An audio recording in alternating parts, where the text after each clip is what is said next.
350 বছর কান্দাকাটি করার পরে আদম আলাইহিস সালামের তওবা যখন আল্লাহ কবুল করলো, বর্তমানে যেখানে কাবা ঘর আছে না নাই, তখন কাবা ঘর ছিল না, ওই জায়গাটা ফাঁকা ছিল। ও ফাঁকা জায়গার উপরে আদম আলাইহিস সালাম শুকরিয়া তান 2 রাকাত নামাজ আদায় করলেন। 2 রাকাত নামাজ আল্লাহর কাছে এতই ভালো লাগলো, আল্লাহ বললেন, নবী গো, আপনার উম্মতের ফজরে 2 রাকাত ফরজ নামাজ যখন জামাতের সঙ্গে আদায় করবে, আদম আলাইহিস সালামের সম পরিমাণ সওয়াব আল্লাহ তার আমল নামায় দিয়ে দিবে। কত বছর কানছে? 350 বছর। ও বাবা রে, আমার কি হবি রে, এই কয়ে কানছে, কি কয়ে কানছে? কোরআনে আল্লাহ উল্লেখ করে দিয়েছেন, আমার সঙ্গে সবাই পড়েন, আদমের সন্তান না আমরা, বনি আদম, সবাই পড়েন, রব্বানা পড়েন, রব্বানা যালামনা আনফুসানা ওয়া ইল্লাম তাগফির লানা ওয়া তারহামনা লানাকুনান্না মিনাল খাসিরিন। আল্লাহর নবী বললেন, আমাদের জাতির পিতা হযরত ইব্রাহিম চড়কের উপরে বাবা আজর রশি ধরে টানতেছে, নিচে নমরুদের চুলার আগুন দাও দাও করে জ্বলতেছে, বাবা টানতেছে ছেলেকে বাঁচানোর জন্যে না আগুনে ফেলে দেওয়ার জন্যে? কারণ আগুনে ফেলে দেওয়ার জন্যে না বাঁচানোর জন্যে? বাঁচানোর জন্যে। আজ পর্যন্ত এটাই বুঝলেন। ইব্রাহিম আলাইহিস সালাম যখন চড়কের উপরে বসা, ওই সময় আজর রশি টানতেছে, আজর ইব্রাহিমের বাবা রশি টানতেছে কি বাঁচানোর জন্যে না ফেলে দেওয়ার জন্যে? আপনারা বলেন তো, যেই বাবা তার সন্তানকে আগুনের মধ্যে ফেলে দিবার চায়, এটা কি ভালো বাপ না খারাপ বাপ? ভালো। আজকে যেই বাবারা নমরুদের আগুন নয়, জাহান্নামের আগুনকে তার সন্তানকে ফেলে দিবার চায়, আপনারা বলেন তো এই বাবা কেমন বাপ? যে বাবা নিজে নামাজ পড়ে, ছেলের নামাজের কথা কয় না, বলে বয়স হলে ঠিকই পড়বে হুজুর, বয়স কখন? আমার মতো বয়স হোক, যখন হবে চামড়া ঢিল, আল্লাহর সঙ্গে দিবে মিল। আপনারা বলেন তো, সব ইবাদত দেরি করে ধরলেও চলবে, কিন্তু নামাজ এইটা দেরি চলবে না বাজান। সরকারি চাকরির মতো হচ্ছে নামাজ। 7 বছর থেকে নামাজের তালিম দেওয়া লাগবে, কিভাবে নিয়ত বাঁধবে, কিভাবে হাত বাঁধবে, কিভাবে রুকু করবে, কিভাবে সেজদা করবে, এই তালিম হবে 7 বছর থেকে। আর 10 বছরে তাকে জোর করে নামাজ ধরাতে হবে। এ আইন কার? আরো জোরে বলেন। তাহলে আপনি নিজে বাবা হয়ে নামাজ পড়েন, আপনার আইডিয়া নামাজ পড়ে না, এই যে খালি ঘুরঘুর করে ঘরে দেখেন, একটাও বসে না, খালি ঘোরে। কতগুলো ছেলে বাড়ি থেকে বের হয়েছে আজকে মাহফিলের কথা বলে, কতগুলো মেয়েরাও বের হয়েছে মাহফিলের কথা বলে, কিন্তু একজনও মাহফিলে নাই। ওরা খালি মিস কল মারতেছে। জোরে কোন ঠিক কিনা ভাই? হ্যাঁ, এই জন্য আমি বলি, রাতের মাহফিলের চাইতে দিনে মাহফিল করা অনেক ভালো। সব দেখা যায়, কে কি করতেছে সব দেখা যায়, কিন্তু রাতের অন্ধকারে অন্ধকারে যায় ওরা যে কি করতেছে ভাই। একটু মনোযোগ দেবেন। নামাজ হলো সরকারি ইবাদতের মতো। সরকারি চাকরি করতে যেমন একটা বয়স লাগে, নামাজ পড়তে গেলেও যৌবন লাগবে। জোরে কোন ঠিক কি না? রুকু থেকে আবার দাঁড়ান লাগবে, মাজা সোজা করার দরকার আছে না নাই? কিন্তু মাজার ব্যথা, এই ব্যথা কি জুয়ানিকের আছে? এই ব্যথা বুড়াকের শুরু আছে। এখন ব্যথার চোটে ওরা মসজিদে সিয়াল লেগে গেছে, মোড়া লেগে গেছে। সেজদা থেকে যে উঠবে, ওটার সময় 2 বার মাটিতে হাত ঠেকাচ্ছে, 2 বার। আর একটা জুয়ান কালে হাঁটুর উপর হাত দিয়ে লাফ দিয়ে উঠতেছে। ও নামাজের নিয়ম কানুন ঠিক আছে। মুয়াজ্জিন একদিন হঠাৎ ফজরের নামাজ মিস করছে। তা বুড়া মানুষ একেবারে মুয়াজ্জিনের আগে মসজিদে আসে। ওর আসার মধ্যে 2টা কারণ। 1 নম্বর কারণ হলো মুয়াজ্জিনকে দেখা, আর 2 নম্বর কারণ হলো আল্লাহর নামাজ পড়া। আশা দেখে যে মুয়াজ্জিন আজান দেয় আগে, তারপরে গোসল করে। আগে আজান দেয়, তারপর কি করে? গোসল করে। এই বুড়া 3-4 দিন দেখার পরে কয়, কে রে, আজান দেওয়ার পরে গোসল করে? তার মানে গোসল কখন ফরজ হয়?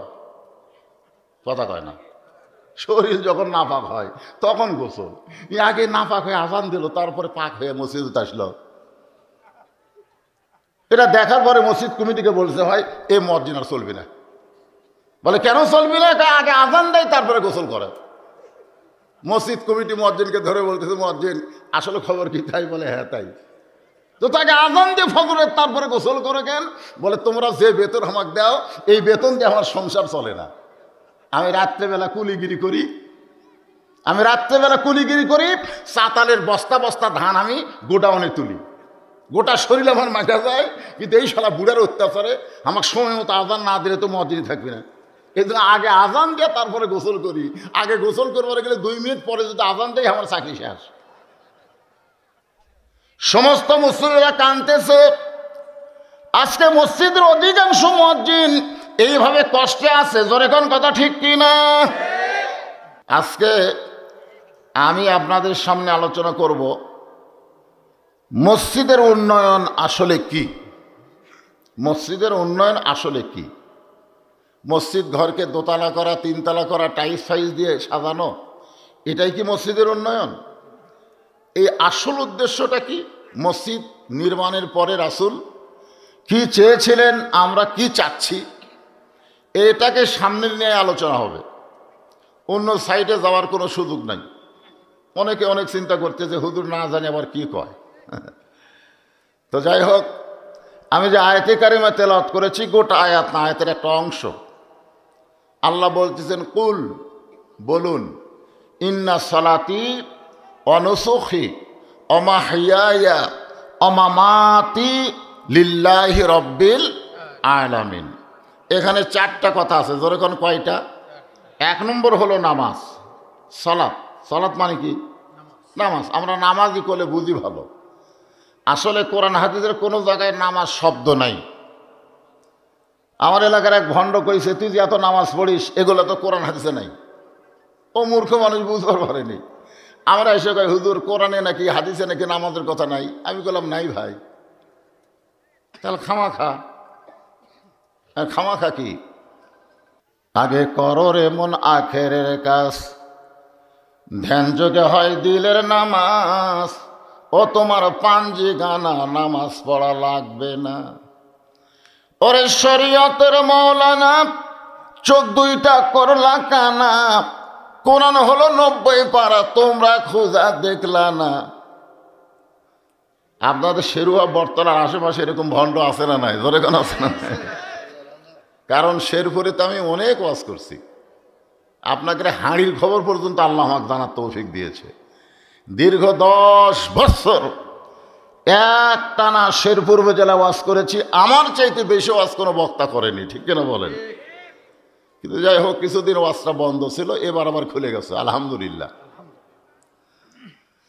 এখন আপনারা যারা আজকের কোরআনের মাহফিল এসেছেন, আপনারা সবাই স্বীকারোক্তি দিবেন, কোরআন কি 90 পারা না 30 পারা? জোরে বলেন। কোরআন কি জাহিরি না বাতনি? জাহিরি। হ্যাঁ।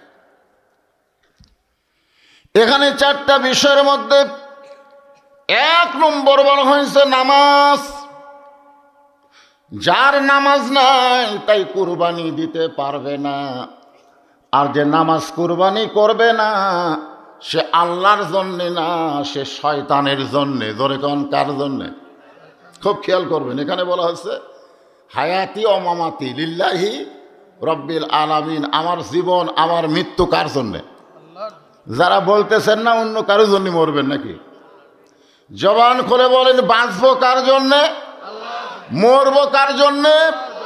একটা বিশ্বাস যদি আমাদের অন্তরে থাকতো, আমরা অন্য কাউরে পরোয়া করতাম না, কিন্তু নাই। 1 নম্বর হচ্ছে নামাজ। ফজরের নামাজ আদায় করে রাসূল হেরেম শরীফ থেকে বের হয়েছে।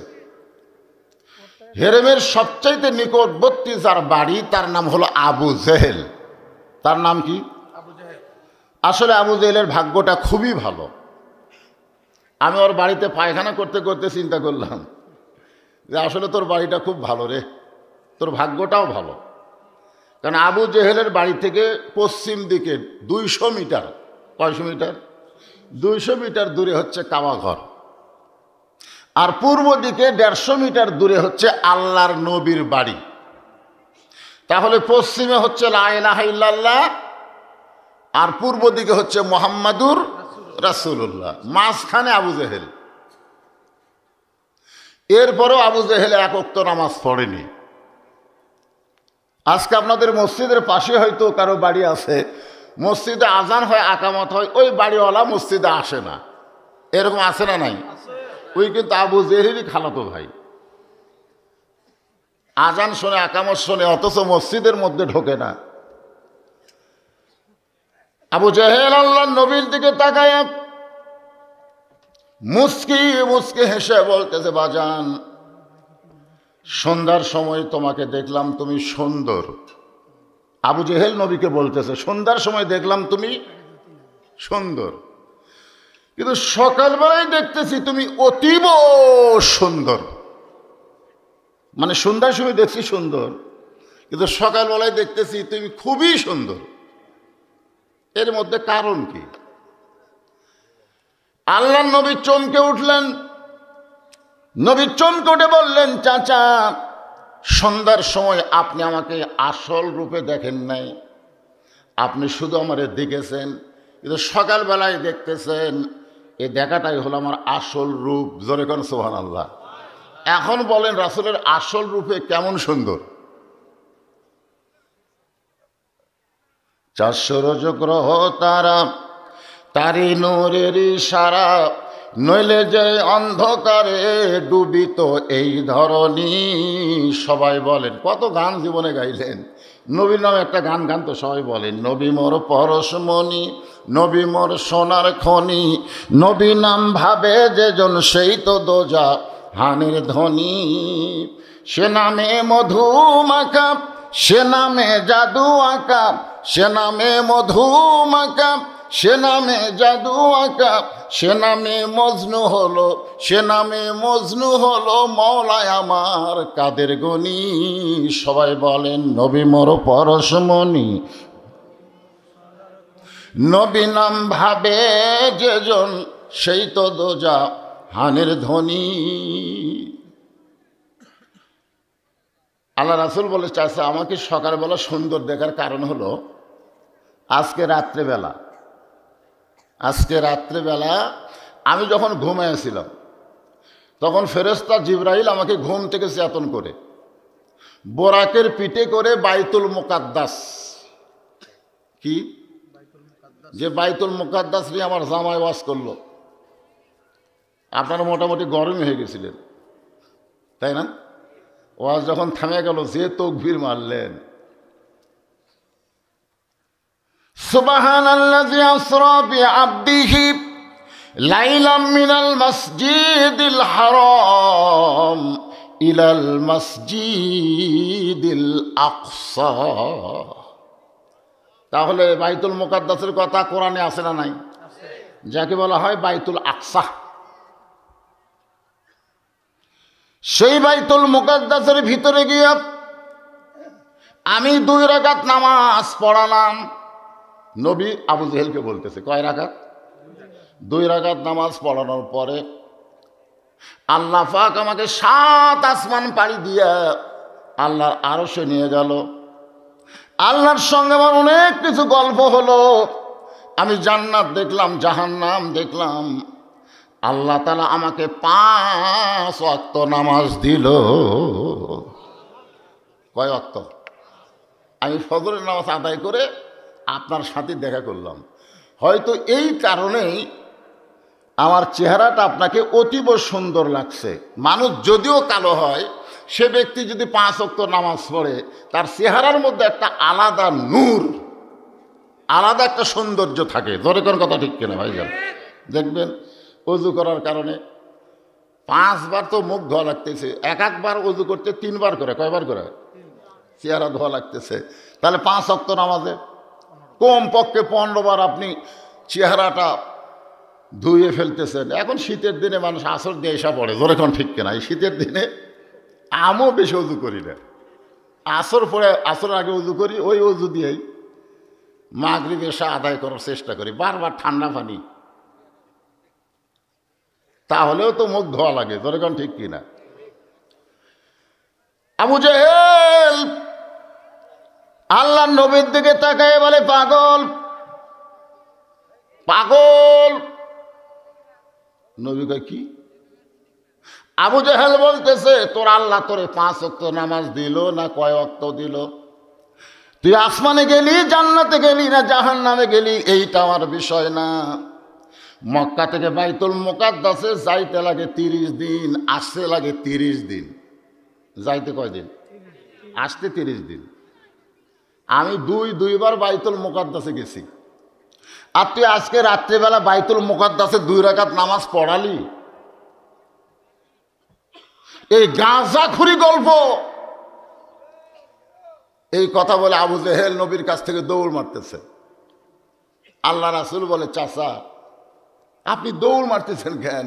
আবু জেহেল বলতেছে, বহুদিন হলো চেষ্টা করতেছি তোকে আমার এলাকা থেকে বের করে দিব, কারণ কিছুদিন হলে আমি দেখতেছি মানুষগুলো এসে আমার বাড়ির দিকে থুতু দেয় আর তোর বাড়ির দিকে সালাম দেয়। আমার বাড়ির কাছে তুই থাকবি আর জনগণ তোকে সম্মান করবে, আমাকে করবে না। এই জন্য আমি চেষ্টা করতেছিলাম তোকে এলাকা ছাড়া করব। কিন্তু আজকে ইস্যু পাওয়া গেছে। যেরকম কি পাওয়া গেছে? তোর মতন পাগলের সাথে বসবাস করা যাবে না। যেখানে যাইতে লাগে 30 দিন, আসতে লাগে 30 দিন, আর তুই আজকে রাত্রি সেখানে 2 রাকাত নামাজ পড়াইছিস। এই কথা বলে আবু জেহেল যখন দৌড় দেয়, পিছন দিক থেকে নবী ডাকতে বলে, চাচা আপনি আমার 100বার পাগল বলেন, কিন্তু আমি যে পাগল এই কথা জনগণকে আপনি বলিয়েন না। আপনারা বলেন তো, এই কথাকে আবু জেহেল শুনবে নাকি? এক দৌড়ে চলে গেছে আবু বকরের দরজায়। আবু বকর, আবু বকর। আবু জেহেল সকালবেলা বাড়ি থেকে চমকে উঠল। এত বড় নেতা সকালবেলায় আমার বাড়ির দরজায়, মনে হয় নেতার বিপদ হচ্ছে। মনে হয় নেতার, এত বড় নেতা, আমাকে যাওয়া লাগে নেতার কাছে, আর নেতা এসে আমার বাড়ির দরজায়। আপনারা দেখবেন মাঝে মধ্যে নেতাকে বিপদ আছে না নাই? ড্রাইভার কয় ব্রেক কর। ড্রাইভার বলে, কেন স্যার? বলে, মানুষ আসতেছে জগৎ পড়ে না। ড্রাইভার বলে, ওটা না ফকির। নেতা বলতেছে, এখন কোন সময় চলতেছে? এই সময় ফকিরেরও দাম, আমারও তাই দাম। ড্রাইভার গাড়ি থামা। গাড়ি থামাইলে নেতা নেমে বলতেছে, আসসালামু আলাইকুম চাচা, কেমন আছেন? ফকির খালি চারিদিকে তাকায়, কারে সালাম দিলে বেটা? আপনাকে দিলাম। আমি তো মানুষ না বাবা, আমি ফকির রে। আসলে ফকিরেরা কি মানুষ? আমার এলাকার এক ফকির মরে গেলে মুয়াজ্জিনকে বলেছে, ফকির মারা গেছে, জোহরের পরে জানাজা হবে, তুমি একটু ভাইকে বলে দাও। মুয়াজ্জিন বলতেছে, ভাই উত্তরপাড়ার ফকির মারা গেছে। উত্তরপাড়া কি ফকির? ওই কি মানুষ না? আসলে মুয়াজ্জিন কথা বলছে, সত্য কথা বলেছে। আল্লাহ গানিয়ুন ওয়া আনতুমুল ফুকারা, এটা কোরআনের কথা। আল্লাহ হলো ধনী, বাদ বাকি আমরা সবাই হলাম ফকির। কোরআন হিসাবে আমরা কি? আরো জোরে জোরসে বলুন। যারা বলতেছেন না তার মনে ধনী। এটা কি আমার বাপ দাদার কথা বলতেছি? আল্লাহর কোরআনের কথা বলতেছি। এই হিসাবে আমরা সবাই ফকির না, ওরা খাওয়ার দরকার নাই। মহিলারা বাত, হিল্লা নেশা, মহিলা বাত। একটু মনোযোগ দিয়ে শুনবেন। আবু বকর চমকে গেল, এত বড় নেতা আমার বাড়ির দরজায়। দরজা খুলে বলে, নেতা খবর কি? আবু জেহেল বলতেছে, তোমার নবী যে পাগল হয়েছে তুমি জানো? কি কইছে? সঙ্গে সঙ্গে আবু বকর বলে, আবু জেহেল যেই কথা একবার বলেছ ওই কথা যদি আর একবার বলো। কি বুঝলেন? যেই কথা একবার বলেছে, এরকম হাত দিয়ে দেখাচ্ছে, ওই কথা খালি আর একবার বলো, তোমার টুটি আমি ছিঁড়ে ফেলবো। সুবহানাল্লাহ। সঙ্গে সঙ্গে আবু জেহেল 10 ধাপ পিছনে গেছে। 10 ধাপ পিছনে যাওয়ার কারণ হলো, নরম মানুষ এত গরম হলো কেন? আল্লাহর নবী বলেছেন, আমার সাহাবীদের মধ্যে 1 নম্বর নরম হলো আবু বকর। জোরে কোন সুবহানাল্লাহ। সেই মানুষটা কি নরম না গরম? আবু জেহেল কই, কেরি আবু বকর নরম মানুষ, এত গরম হলো কেন? আবু বকর তুমি না নরম মানুষ, তুমি গরম হলে কেন? আবু বকর বলে, আবু জাহেল সবসময় নরম থাকা জায়েজ নাই। নবীর বিরুদ্ধে কথা শুনে কোনো মুসলমান যদি নরম ভূমিকা পালন করে তাহলে বুঝবে সে আর মুনাফিক না, সে আর মুসলমান নাই, সে মুনাফিক হয়ে গেছে। আমরা নবীর বিরুদ্ধে কথা শুনে যদি বলি নাউজুবিল্লাহ, আপনি কিছুই করলেন না, খালি করলেন নাউজুবিল্লাহ, আপনি মুনাফিক।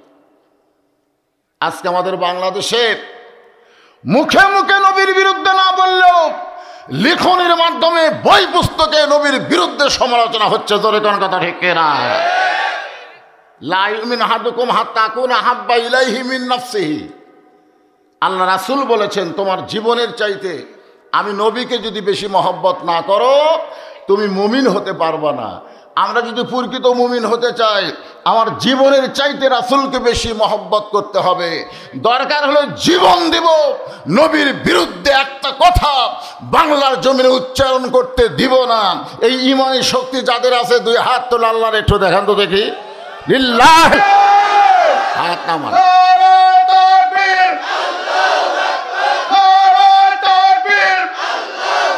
আমার নেতা তোমার নেতা, ঠিক আছে, দুই মাইক হলে হবে, স্পিকার একটাই থাকা লাগবে, ডবল স্পিকার হলে অসুবিধা। আলহামদুলিল্লাহ, আল্লাহর নবী পাগল হয়েছে এই কথা শোনার পর। আবু বকর কি নরম না গরম? গরমের সাইজ কি? তাহলে আর একবার বল দেখি। এক দৌড় আবু বকর নবীর কাছে। নবী তখন কাবা ঘরের সঙ্গে হেলান দিয়া ছোট বাচ্চার মতন কাঁদতেছে। আবু বকর নবীর চোখের পানি মুছে দিয়ে বলে, রাসূলুল্লাহ, আজকের দিন আপনার জন্য খুশির দিন, আপনি কেন কাঁদতেছেন? হুজুর, আপনি আল্লাহর আরশে গেলেন, আল্লাহ পাক আপনাকে 5 ওয়াক্ত নামাজ দিল, এরপরেও আপনি কেন কাঁদতেছেন? নবী চমকে বলে, আবু বকর, এই খবর তোমারে কে দিছে? আবু বকর বলতেছে, আবু জেহেল দিছে। রাসূলকে, আবু বকর তোমার কি বিশ্বাস হয়? আবু বকর বলে, রাসূলুল্লাহ, এক বিন্দু মিথ্যা নয়। সঙ্গে সঙ্গে নবী চোখের পানি মুছে বলতেছে, আবু বকর তোমার যখন বিশ্বাস হয় সাদ্দাক্তা ইয়া রাসূলুল্লাহ শব্দ বলার সঙ্গে সঙ্গে আমার আর কোনো দুঃখ নাই। সুবহানাল্লাহ, সুবহানাল্লাহ জোরে কওয়া যায় না?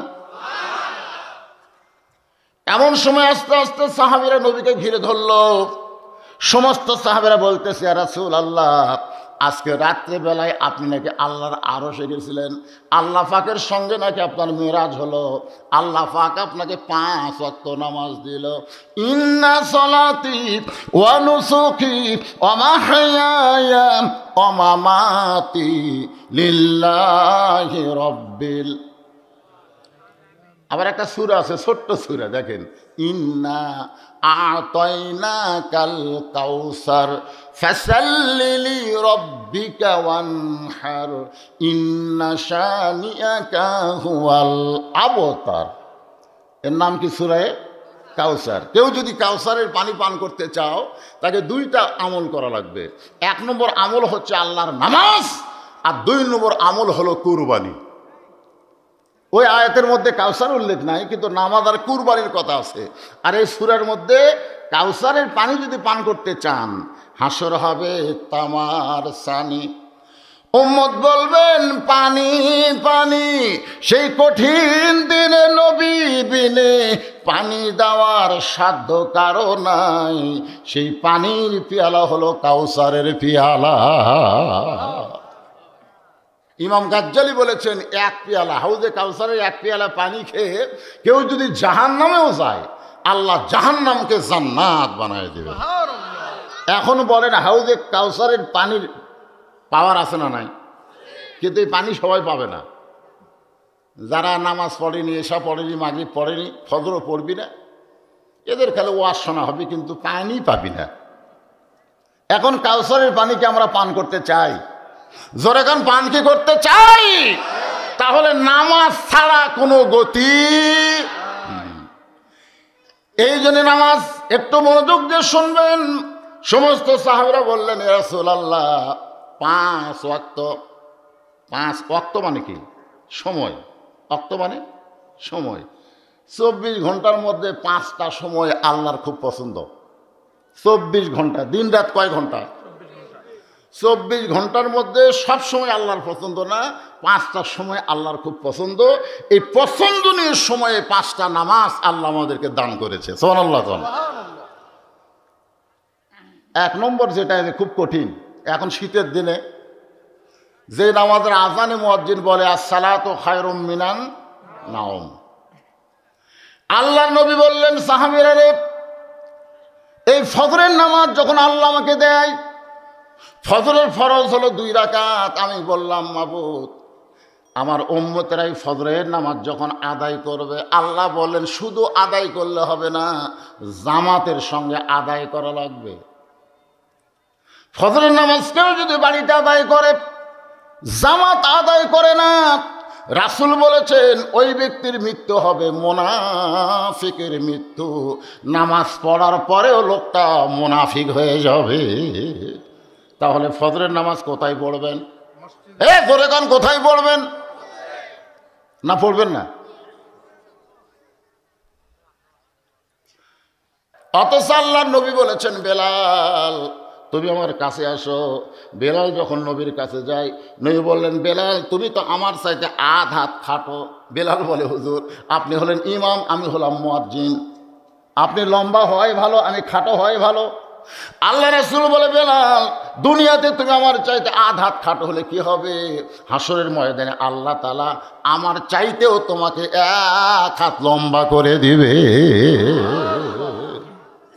বেলাল বলে, হুজুর আপনার চাইতে আমার লম্বা করার কারণ কি? রাসূল বললেন, যারা মসজিদের 5 ওয়াক্ত নামাজের আজান দেয় তাদেরকে আল্লাহ হাসরে এত বড় সম্মান দিবে, শুধু মাথায় লম্বা করবে না, তার মাথায় একটা নূরের টুপি আল্লাহ পরায়া দিবে। এখন বলেন, ইসলামী মুয়াজ্জিনের সম্মান আছে না নাই? কিন্তু বাংলাদেশে আছে। খালি মসজিদে ময়লা দেয়, মুয়াজ্জিন সাহেব এই মসজিদে ময়লা কেন দেয়? আজকে আমাদের বাংলাদেশে এইরকম অবস্থা হওয়ার পিছনে কারণ আছে। এই কারণগুলো আপনারা মাগরিবের নামাজের সময় পাবেন। এখন আলোচনা হচ্ছে জোহরের নামাজ। জোরে কোন কোন নামাজ? বাবা টানতেছে আর ইব্রাহিম নবী চড়কে বসে কাঁদতেছে।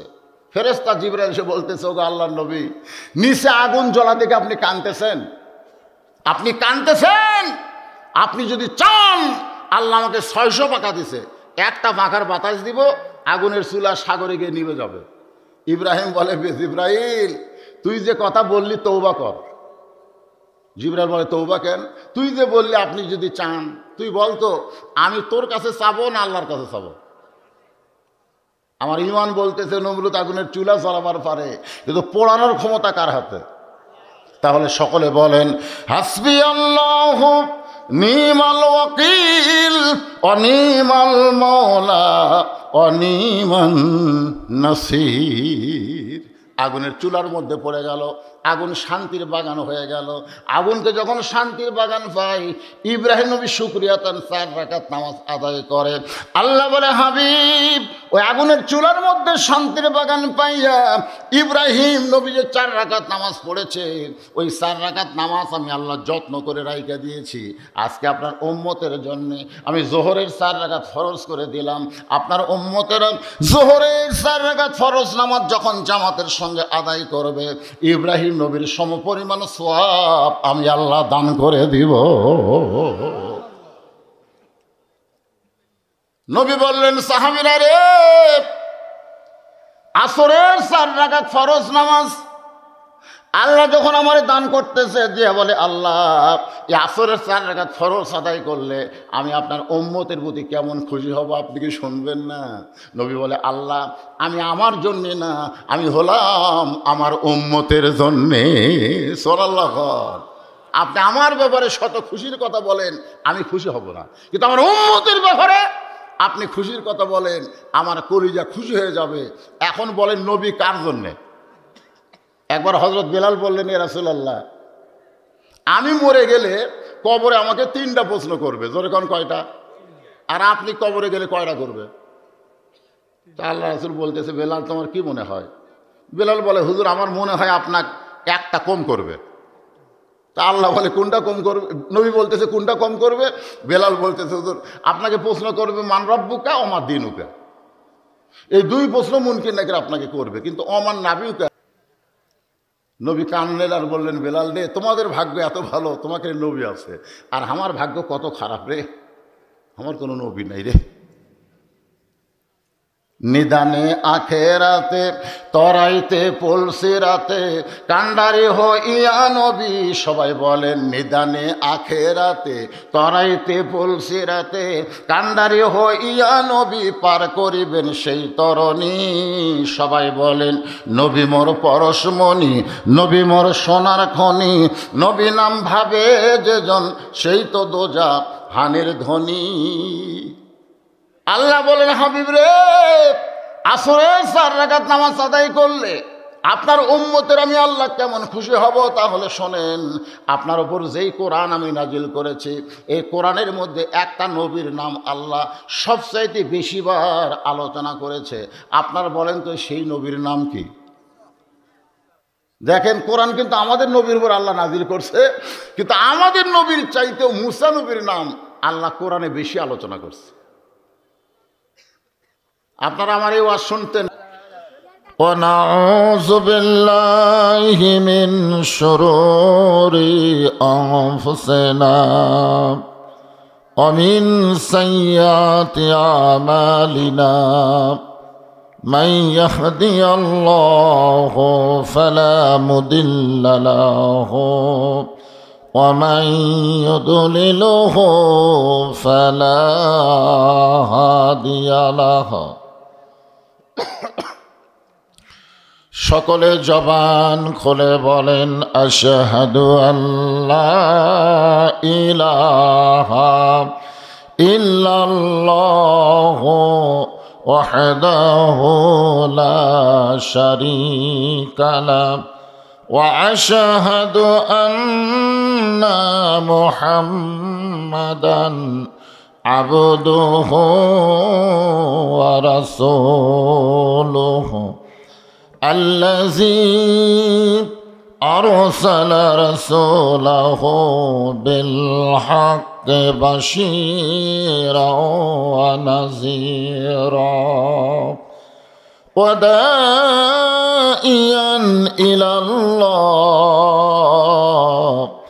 بإذنه وسراجا منيرا فقد قال الله تعالى في كلامه المجيد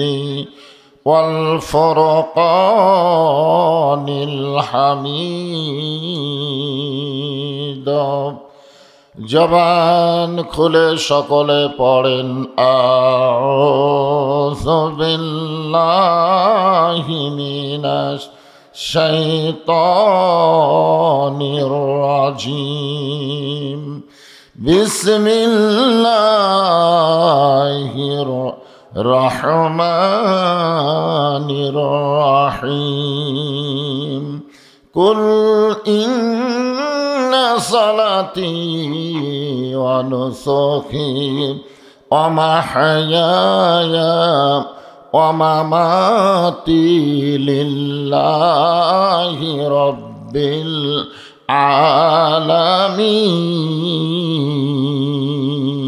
العالمين إن الله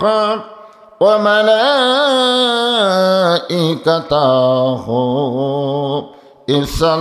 يصلون على النبي يا أيها الذين آمنوا صلوا عليه وسلموا تسليما اللهم صل على محمد وعلى آل محمد كما صليت على إبراهيم وعلى آل إبراهيم إنك حميد مجيد اللهم بارك على محمد وعلى آل محمد كما باركت على إبراهيم وعلى آل إبراهيم إنك حميد مجيد مشرق حب محمد সকলে বলি সাল্লাল্লাহু আলাইহি ওয়াসাল্লাম मतलाए दीवानी माँ मतलाए खुर्शीद इश्क़ास सीनाए सुजानी माँ बलागल उला बिकमालिही कशाफत दुजा बिजमालिही हसनत जमीओ खसालिही सल्लो अलैहि व आलिही अल्लाहुम्मा आमीन। জান্নাতের বাগান থেকে জান্নাতি মানুষদেরকে নিয়ে আমি গুনাহগার তোমার রহমতের দরজায় দুখানা হাত তুলেছি আল্লাহ। হাসরের ময়দানে জাব্বার আর কাহার নামে রূপ নিয়া তুমি যখন বিচার শুরু করবে তোমার সামনে দাঁড়ায়া সমস্ত নবীরা নাফসি নাফসি বলে কাঁদতে থাকবে। এমন কঠিন অবস্থা হাসরে হবে, সেদিন সমস্ত নবী তার উম্মতকে ভুলে যাবে, শুধু বলবে আল্লাহ আমার কি হবে, আমার কি হবে। একমাত্র দরদি নবী শাফাতের কান্ডারি ইয়া রব্বি হাবলি উম্মতি বলে সেজদায় পড়ে যাবে। সেই কঠিন মুসিবতের দিনে আজকের এই মাহফিলকে ওসিলা করে আমাদের সবাইকে রাসূলের উম্মতের কাতারে আল্লাহ কবুল করে নিও। সুবহান রাব্বিকা রাব্বিল ইজ্জাতি আম্মা ইয়াসিফুন ওয়া সালামুন আলাল মুরসালিন আলহামদুলিল্লাহি রাব্বিল আলামিন। লা ইলাহা ইল্লাল্লাহ।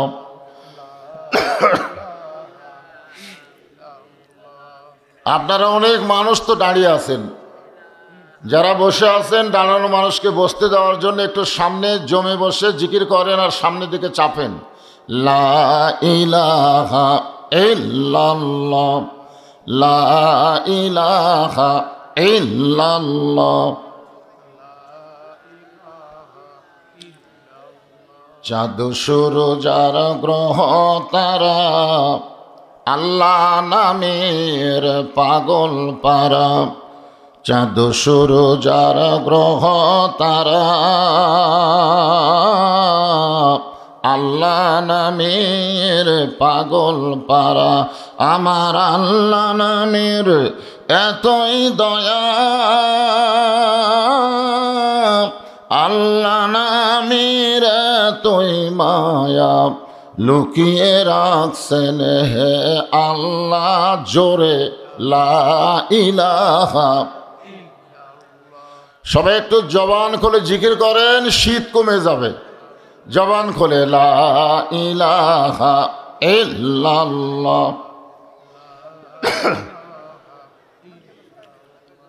যার দিলে আছে আমার আল্লাহর ভয়। কার ভয়? জবান খুলে একবার বলেন তো কার ভয়? যার মনে আছে আল্লাহর ভয়। আল্লাহ আল্লাহ সব সময় আহার নিদ্রা ভালো লাগে না এই দুনিয়া, ভালো লাগে না, ভালো লাগে শুধু আল্লাহ, লা ইলাহা ইল্লাল্লাহ, লা ইলাহা ইল্লাল্লাহু মুহাম্মাদুর রাসূলুল্লাহ।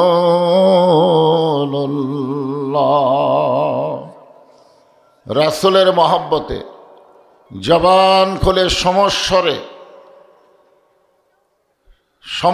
এই জন্য বললাম, আপনাদেরকে মনে মনে বললে হবে না, কারণ জবান খুলে জোরে সোরে বলেন সাল্লাল্লাহু আলাইহি ওয়াসাল্লাম। আমরা যে কলেমার জিকির করলাম এটা মনে মনে করলেও চলবে, কারণ জিকিরের মালিককে। কিন্তু দরুদ শরীফটা মনে মনে বললে হবে না, কারণ দরুদের মালিক আল্লাহ নয়, দরুদের মালিক হচ্ছে রাসূলুল্লাহ। এ কারণেই আমাদের মনের খবর রাসূল জানে না। এখানে একদল ফেরেশতা আছে, আপনি যখনই দরুদ পড়বেন ফেরেশতাগুলো দরুদ শুনবে। ফেরেশতারাও কিন্তু আমাদের মনে মনে দরুদ পড়লে শুনতে পাবে না, ওরা দরুদ শরীফ শুনবে এবং শোনার পরেই আলোর চাইতেও কোটি কোটি গুণ বেশি গতি নিয়ে মদিনায় রাসূলের রওজা মোবারকের পাশে গিয়ে বলবে, জায়গার নাম কি কানাই কান্দর, হ্যাঁ কানাই কান্দরের মাহফিলে আপনার উম্মতেরা আপনাকে মহব্বত করে আপনার নাম শোনার সঙ্গে সঙ্গে দরুদ শরীফ পেশ করেছে। এই দরুদগুলো আপনি জমা নেন। আমরা বসে আছি শেরপুরের কানাই কান্দরে, আর দরুদগুলো পৌঁছে গেল মদিনায়। এ কারণে মহব্বত করে আর একবার কি দরুদ শরীফ পড়া যায়? তাহলে সকলেই বলেন সাল্লাল্লাহু আলাইহি ওয়াসাল্লাম।